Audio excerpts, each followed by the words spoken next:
Yo YouTube, what's going on? It's HIGHMMA and today we are here to make our official UFC 308 full card predictions. This is the first full card predictions that the HIGHMMA channel has seen so far. Usually I only do like the main card or the main fights on the card, but no, this card we're going from the early prelims all the way to the main event, starting with the first fight on the entire card. Let's not play around with our dicks and our palms. Let's get straight into the first fight. We are talking about Usman versus Rafael Secura. Now, I'm not sure if I'm saying either of these guys' names right, but Usman is looking fucking sick. The last Ottoman, a lot of people have been telling me about this guy, man.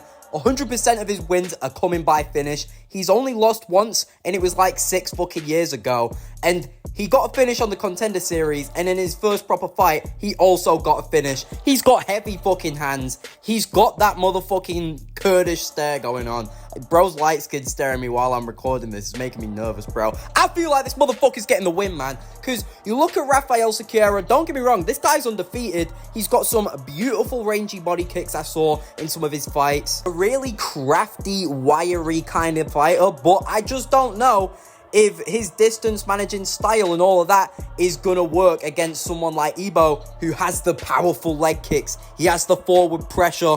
I feel like he's gonna pick apart Rafael. And also, you gotta remember, he's only 28. Time is on his side. He's got a lot of potential. And I think that this fight is just gonna be another example of why he is being regarded as one of the highest potential Turkish prospects. Not much more to be said.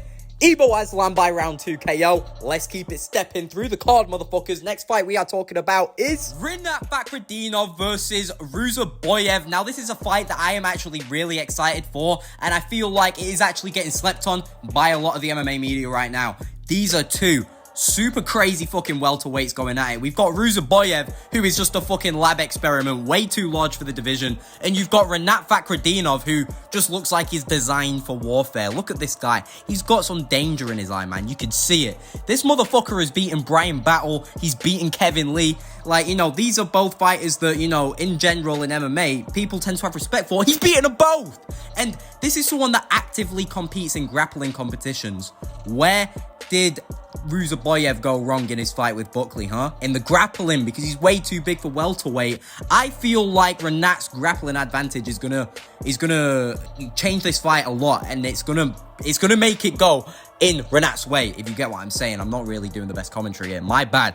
But listen, Rinat hasn't necessarily looked the most dominant recently. He had a split decision win in his last outing, and before that, he was in a draw. These aren't the greatest results. Don't get me wrong, they could have been way worse. It could have been 2 losses in a row. I'm just saying, not the most dominant wins, but we'll see how that goes when he meets Ruziboyev. Also, just before I start talking about Ruziboyev, watch out for Rinat's right overhand, bro. It has some monstrous power.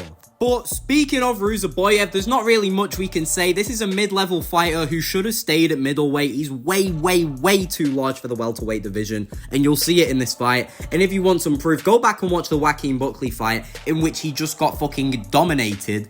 I think we're going to see domination again in this fight. Nothing more to be said. Rinat by decision.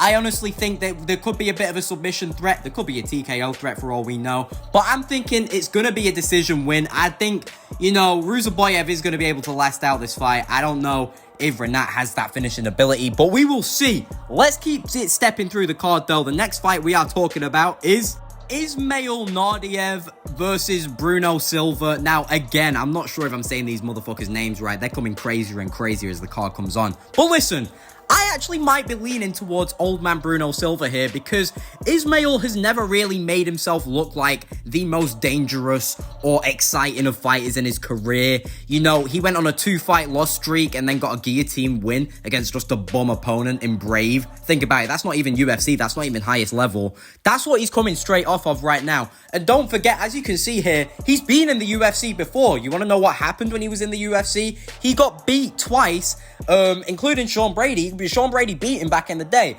And I think he might get beat here again. I don't really think he's that good of a fighter. I know it's really disrespectful to say, and I'm not saying it to be disrespectful. I just don't think he deserves to be fighting at the highest level. I think someone like Bruno Silva, who's gone the distance with Alex Pereira, you know, he's got a lot of time in the octagon. He's very durable. He's an active fighter. He's coming off of that loss against Chris Weidman where he got eye poked to fuck. I feel like if his eyes aren't getting gouged out of his face in this fight, he's going to see some success. So I'm going to lean towards the underdog here, and I'm going to say Bruno Silva's getting this shit done by decision, bro.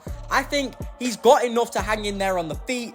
We've seen him hang in there with people with the craziest power. I don't know too much about Maynardev, but I know a little bit about my boy Bruno Silva, and I'm going to lean towards him in this fight. Silva by decision. Let's keep it stepping through the card. The next The next fight we are talking about is Baszler versus Victor Hugo. Two crazy prospects going at it here.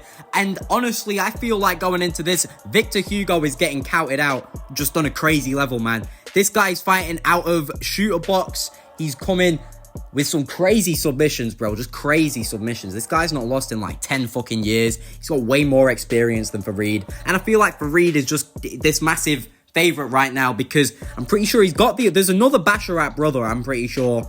And, you know, he's undefeated, he's young, but most of his wins are coming by decision. And I don't know, you know, he's not had as many fights as Hugo. And I feel like the fight IQ and the experience is going to go in Hugo's favor. And I feel like he's going to get the win here.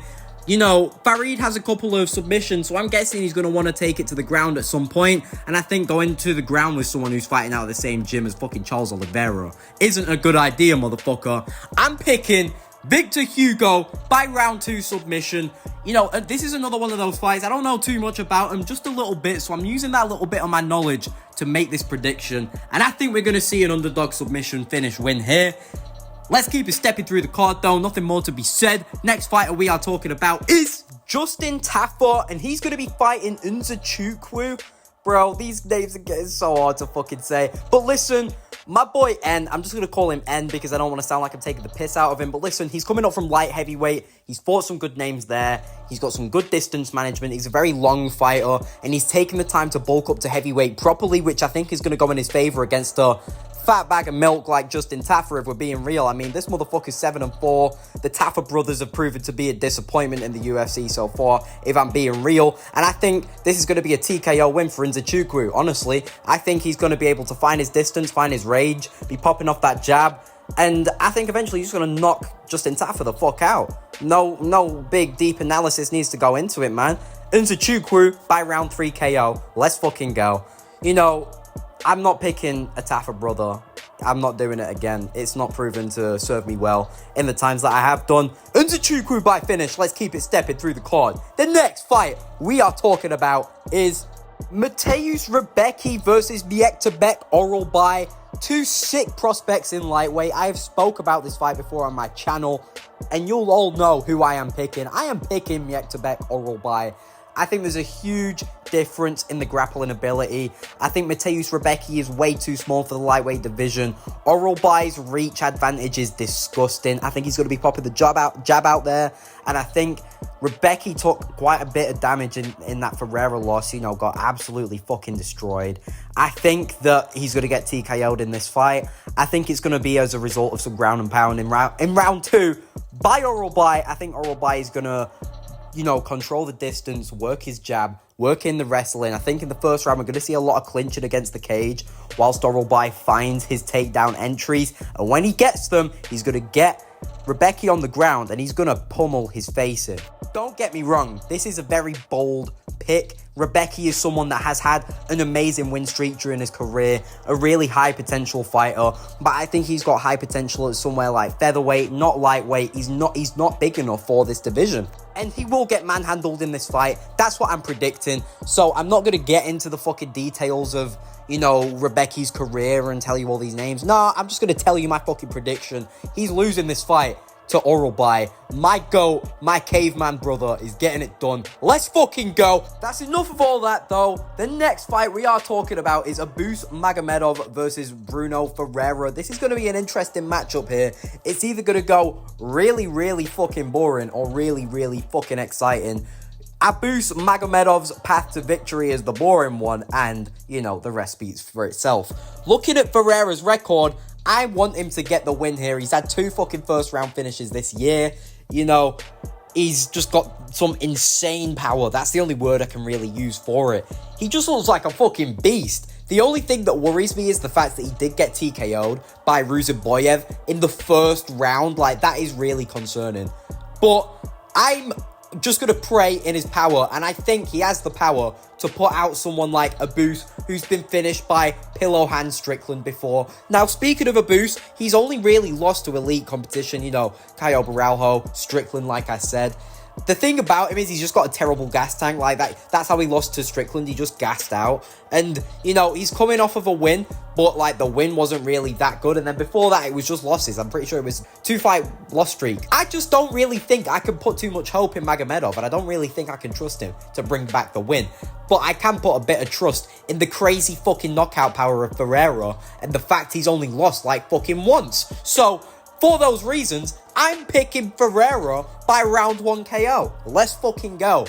But that's enough about these two right here. Let's keep moving through the card. The next fight we are talking about is Rafael dos Anjos versus Jeff Neal. Yeah, let's send in Rafael dos Anjos, someone who's not been a champion in like 20 fucking years, against an absolute heavy hitter of the welterweight division. No idea why this fight has been made at all, but they're both coming off of losses, and Jeff Neal actually didn't look that bad in his losses, and when you think about who he's lost to, Ian Garry and Shavkat Rakhmonov, 2 of the top contenders of the division, that they're not bad names to be losing to, especially when you consider the fact he had moments of success in the boxing with Shavkat Rakhmonov, and when he fought Ian Garry, Ian didn't just cruise through that win. I'm pretty sure it was a split decision. I'm pretty sure some people were saying Jeff Neal should have won. And you know, you see the power in his fucking hands and how clean his boxing is. He's gonna piece up Rafael dos Anjos in this fight. Don't get me wrong, Rafael's great on the ground. He's got so many skills, you know, he's a real crafty vet. But, you know, he is also on a 2-fight loss streak. And I don't think anyone's considered him an elite fighter since like 2015. You know, he's like 40 years of age. He's over the hill. I just don't think this fight is right for him. So I'm going to be picking Jeff Neal by a round 3 TKO. Just lock it in here, bro. Dos Anjos is like 40 years of age. He's not winning this fight. Jeff Neal is a ranked killer at welterweight. If Dos Anjos wins, it'll be a crazy win. And if he does, I'll give him a pat on the back. But I'm picking Jeff Neal. Let's move on to the next fight, boys. We are talking about my favorite middleweight fighter is back. It is Shera Bullet, and he's taking on Petrosian in a fight where pretty much everybody is picking Shera Bullet. Pretty much everyone knows this is another layup fight for him, where his grappling probably isn't going to get tested. I mean, don't get me wrong, there might be a takedown or 2 within the fight, but, you know, Arman's not necessarily a grapple-heavy fighter, and, you know, Shera Bullet's going to be able to have his fun with the kicks. I think we're going to see a technical masterclass from Shera Bullet again, as we saw in the Oleg Zajic fight, in the Tricoli fight, and I think we could honestly be looking at another TKO victory later on in the fight, as the damage accumulates, you know, to the legs, to the body, to the head, from these rangy kicks that Shera Bullet is going to be spamming him with the whole fight. Now, don't get me wrong, Petrosian definitely is the hardest fight so far for Shera Bullet. This guy has beaten motherfucking Gregory Rodriguez and Christian Leroy Duncan, 2 pretty solid wins to have on your record as an unranked middleweight. But, you know, Shera Bullet, you just look at this guy and you can kind of tell he's going to win the fight. I don't know what the fuck else to tell you, man. If you're not picking Shera Bullet, you're incorrect. I'm going to keep it stepping through the card, though. There's not too much to say about this fight. Easy win for Shera Bullet. Let's move further through the main card now. I'm actually getting kind of hyped for these. The next fight we're talking about is Lerone Murphy versus Dan Ige. One of the more underrated fights coming up on this card. Actually a pretty close fight as well. This fight probably could go either way. I think people are overrating Lerone Murphy a little bit. You know, the undefeated record does get into people's heads, and the fact that he did beat Edson Barboza. But if you go back to that fight, like, don't get me wrong, it wasn't like Barboza beat his ass or anything. But Barboza did cause quite a lot of damage. You know, you look at his face afterwards, Lerone was mashed up. Dan Ige is coming off of an impressive fight with Diego Lopez, now a current top contender. And he took him the distance, and he wasn't doing too bad later on in that fight. And, you know, Lerone Murphy, don't get me wrong, he's a point fighter kind of style, but if Dan Ige can make it kind of dirty, especially going later into the fight when Lerone Murphy is going to be getting tired, if he could apply some heavy pressure, Danny Ige could get this win. Me personally, I'm going to lean towards Lerone Murphy. You know, he's from Manchester just like me. He's undefeated. He's got a really clean, precise style. And like I said, you know, he holds a win over Edson Barboza. I know he's nothing really these days, but that is an elite win. And, you know, which elite wins does Danny Ige have? Please direct me to them, because I've not fucking seen any. Like, yeah, he beat Barboza as well, so, you know, I kind of have to pull myself back and just say that. He has beaten Barboza as well, but who else? Who else? I feel like he loses to most of the elite competition he fights, which means this is kind of a proven point fight for Lerone Murphy. If he beats Danny Ige, now he'll be considered one of the better fighters in featherweight. If he loses, then, you know, he's going to be down there with the motherfucking Edson Barbozas and the, you know, like, kind of Jonathan Martinez for the featherweight division. That's what I see happening with this fight. But I'm picking Lerone Murphy by decision, as I think most people are. Nothing more to be said. Let's keep moving through the card. The next fight we are talking about is Alexander Rakic versus Magomed Ankalaev. What a fucking banger, honestly. UFC 308 could go on to be one of the better fight cards of the year. You know, on paper so far, it is one of the best. We've got Rakic, who, you know, he's coming off a pretty devastating loss to Yuri Prohaska. I was really rooting for him in that fight. He was doing so fucking well. Then Yuri just had to, you know, use his storybook fucking aura bullshit and somehow fluke to win. I was so mad. Rakic, if he applies that game plan that he went into the Yuri fight with in this fight, he might find some success. I don't think he'll win though, you know, but if he does make some effort to pepper up the leg of Ankalaev, you know, he was really doing well with the leg kicks against Yuri. I think he can do well with them in this fight and, you know, keep the boxing nice and tight, nice and slick. He could see some success, but I just think Ankalaev is an example of, like, you know, when I always talk about in my videos, a well-rounded MMA fighter. He's got the striking, the grappling, the clinching, the everything. It's not just one-dimensional fighting. These people can do it all. Ankalaev is going to go in here and show that he can do it all. He could grapple, he can strike. Like, you know, he's gone the distance with Blachowicz, like a top 3 light heavyweight of all time, in my opinion. He's so fucking good, so fucking underrated. And, you know, even though that fight was a draw, a lot of people think that Ankalaev should have won. Even the fact he didn't win, the fact he went the distance is impressive. And, you know, he's coming off a win against Johnny Walker, if I'm not wrong. He's beaten Anthony Smith. I don't think he's really beaten the best names in the division. You know, he's not beaten any Olbergs, any Hills, any Yuris, you know, nothing like that. But Rakic is a good name to have beaten, and after this Rakic fight, surely it should be the title shot. If it's not, I'm losing faith in the UFC. Where's the Dagestani privilege at now? We've got Umar having to fight Song Yudong. We've got Ankalaev having to fight motherfucking Alexander Rakic. I don't see no Dagestani privilege going on, people. Now, if we focus a little bit more on that fight itself, I think going into the later rounds, Ankalaev is going to mount up the pressure, and we've got Rakic here. You know, he's coming off of a TKO loss where he probably took some chin damage. He's coming off of that really bad leg injury. He hasn't won since 2021. I think it'll all get a little bit too much for him, and he's just going to give out like he did against Yuri. I think he's going to be doing well, and oh, he just fucked it. You know what I mean? I'm picking a TKO win for Ankalaev. I think the damage that he will have taken to his chin in the last fight is just going to be too much for going up against Ankalaev, especially, you know, I think it's kind of a swift turnaround. You know, he got finished on UFC 300, if I'm not wrong. It's not that long ago. It's really not. So, I'm picking Ankalaev by, I'm going to say, I'm not sure if it's a 5-rounder. If it's a 5-rounder, round 4 TKO. Let's move on to the co-main event. We are talking about Robert the Reaper Whitaker taking on Khamzat Boz Chimaev, the fucking wolf, the Chechen monster. Oh my god, he's gonna ruin Whitaker. You don't understand. And I can't wait for all of these salty Whitaker fans to come crying in my comments when he does. This is gonna be an absolute domination from Khamzat Chimaev. I'm saying round 2 TKO. If fucking Robert even makes it out of the first. You know, look back at Khamzat's last fight. Who was he fighting? Oh, just the second greatest welterweight of all time. What did he do to him? Oh, he only 10-8'd him in the fucking first round. And Usman is someone who can take immense kinds of pressure. He's the kind of guy that's fought, you know, people like Colby Covington. You know, he's fought Leon Edwards. This guy can take elite level skill. He got 10-8'd. Robert Whitaker got destroyed by DDP. Like, he's been knocked out before now. His chin looked suspect as fuck in that first round with Paulo Costa. I know, when we saw Paulo land that kick at the end of the first round, we all thought it was over. And that's Paulo Costa, someone who has gone on to show that he's fucking shit. He's so shit. He's 0-2 this year, I'm pretty sure. You know, and then now people want to be like, oh, Robert's going to knock out Khamzat. Look what he did to Ikram. Look what Khamzat did to Ikram. Khamzat flatlined Ikram. You know, Robert couldn't even do that. He had to, you know, there was follow-up shots needed. I actually think Khamzat has more power in his hands than Robert Whitaker does. And I think we're going to see it in this fight when Khamzat TKOs Robert Whitaker in the second round.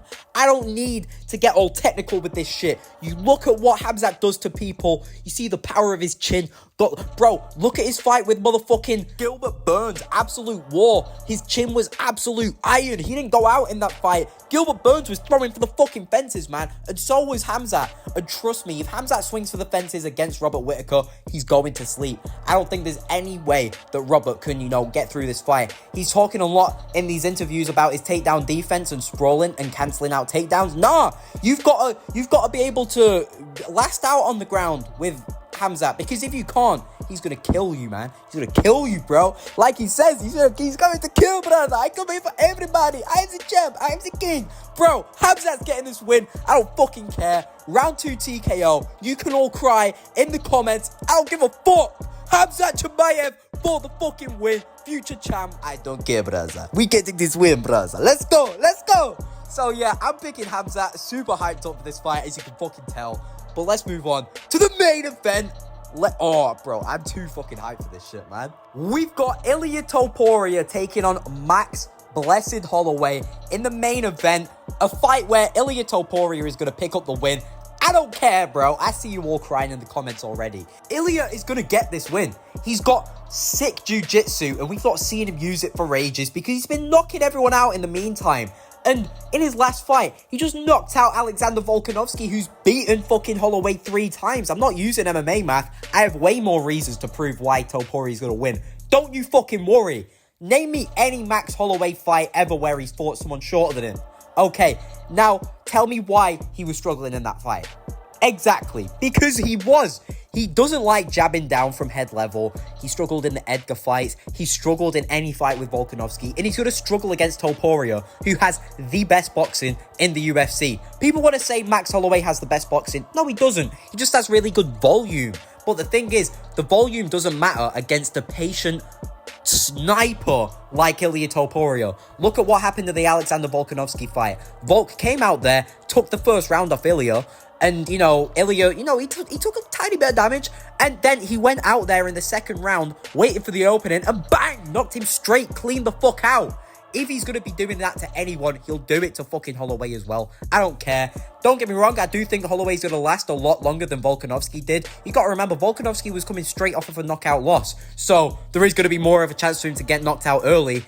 Max Holloway's someone who's never been knocked out in his career, so it is kind of crazy to predict him getting finished. But I'm actually predicting Ilia Topuria to beat him in round 4 via standing TKO. I think there might be a couple moments where Ilia mixes up the grappling just to tire Max out that little bit more. And trust me, boys, if this reaches the mat, Ilia Topuria is going to absolutely dominate Max Holloway, and he will find them a submission. It's not a matter of if he does, it's when he does. And if it stays on the feet, I think the only way that Max Holloway can find any success is the kicks. He had really good kicks in the Justin Gaethje fight. He actually broke Justin Gaethje's nose with a spinning back kick. These are the kicks that he's going to have to be trying to use against Ilia Topuria. He's going to be coming in really hunched over, really swift with his head movement, and he's going to be throwing the jab out there, and he's just going to fucking piece up Max Holloway. I don't know what else to tell you. Look at how many times in the Justin Gaethje fight, he had his chin up in the air, and he was getting tagged, and he was getting caught. When do you ever see Ilia Topuria get caught clean with punches? You just don't, because he's just too good.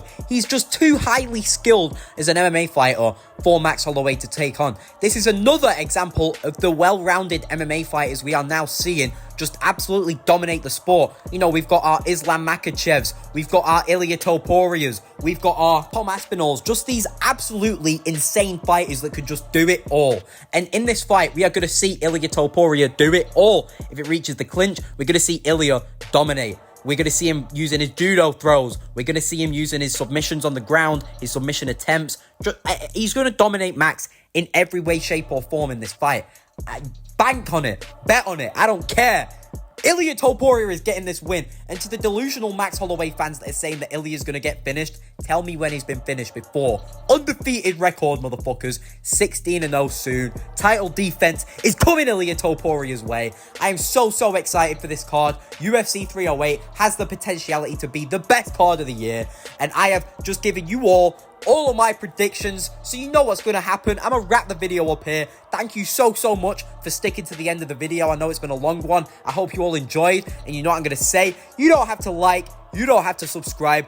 Do what the fuck you want, man. But make sure you bet on Ilia Topuria, and I hope you have a nice day, evening, night, whatever, and I'll catch you all in the next one. Peace!